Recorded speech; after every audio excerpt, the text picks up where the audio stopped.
Welcome back sa aking YouTube channel, Jeremy's TV, Manila. Anyway guys, wala namang bayad ka libre lang. Tulong mo na lang din sa kapwa mo, alright? Thank you very much po. Sa national issue muna tayo guys.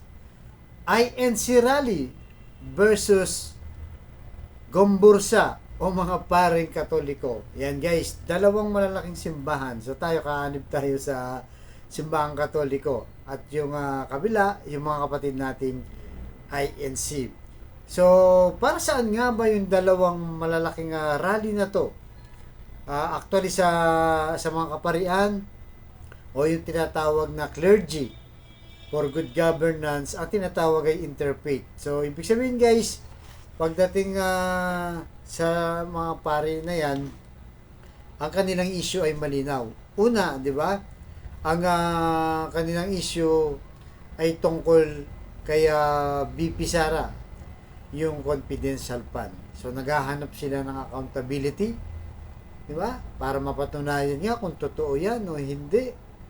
Kaya, actually, sila yung nag-file ng pang third impeachment complaint dito kay BP Sara nung last, mga ilang araw lang guys. Naging laman ng balita yan. Yun ang unang tayo nila, accountability. So, ibig sabihin, yung kaparian, hindi sila pro-impeachment sila. Pero hindi ibig sabihin yan ay sumasawsaw sila sa politika. Wala silang pinapanigan. Pangalawa, ang kanilang issue ay yung national budget. O, di ba? Kay BBM yan. National budget yan eh. Yung kanilang tayo ay yung bakit binawasan. Yung PhilHealth na alam naman natin na mainit na pinag-uusapan, di ba? Zero subsidy itong PhilHealth, at bukod dyan yung binawasan na 10 billion para naman sa education. So malinaw po ang tayo ng mga kaparian na to na naninindigan sa kanilang pinaglalaban na dapat talaga lahat tayo ay makialam dito dahil tayo mga Pilipino rin. At ang pinag-uusapan dito guys ay pera po natin lahat, hindi naman yan pera nila. Di ba? So sa parehong mataas na katungkulan ay may kumbaga ito parang tanong to, di ba? Lilinawin lang anong nangyari sa confidential fund at bakit binawasan yung mga importanteng budget, lalo na yung halimbawa yung education, di ba? Nakalagay po yan sa constitution natin. Yan dapat ang pinakamalaking budget sa departamento ng ating gobyerno. Di ba? Pero ngayon, inilipat doon sa mga DPWH ata guys, na kung saan napupunahan ng ating mga kababayan. Di ba? Kasi nga naman, parang nga doon nata nagkakaroon ng korupsyon sa mga projects na yan. Kaya kung mapansin nyo, sabi nga ng iba, di ba?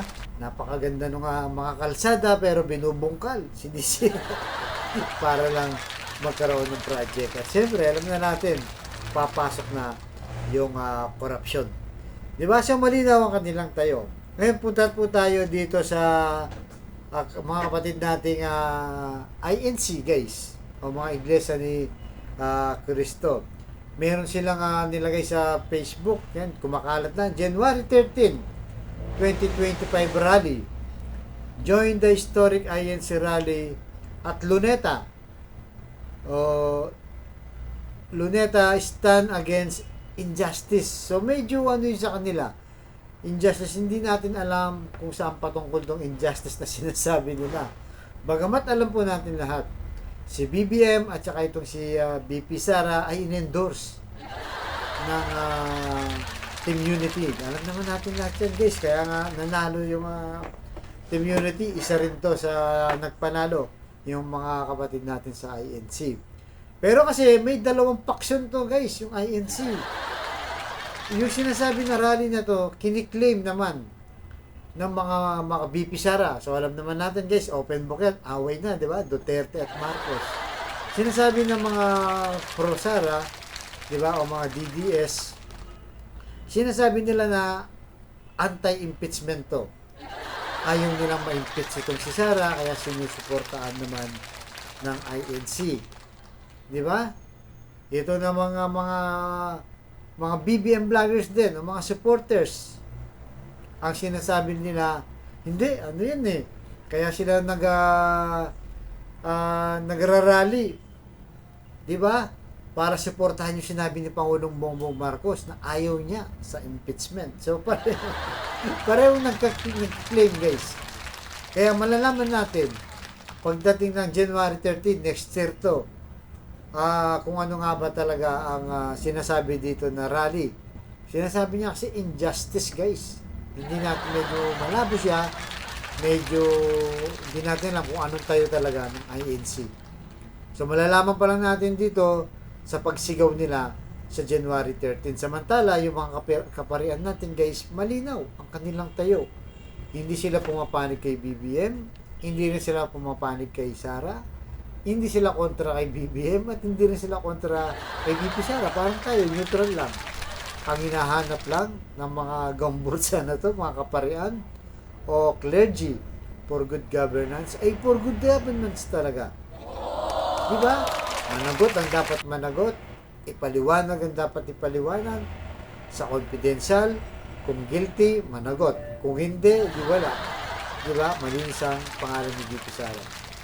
Ito dito naman sa budget, habang hindi pa pinipirmaan ni BBM, guys.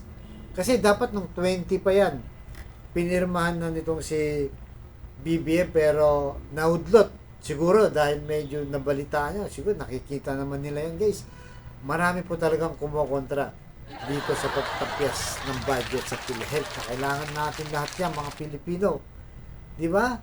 Kakakaunti nga lang kanilang serbisyo, tatanggalin pa, ano kaya ang mangyayari? Bagamat si BBM, medyo inatras ang kanyang pagpirma, pero siyempre wala pa talagang malinaw na aksyon. Anong gagawin niya dyan? Ibibeto ba niya? Di ba? Pipigilan niya? O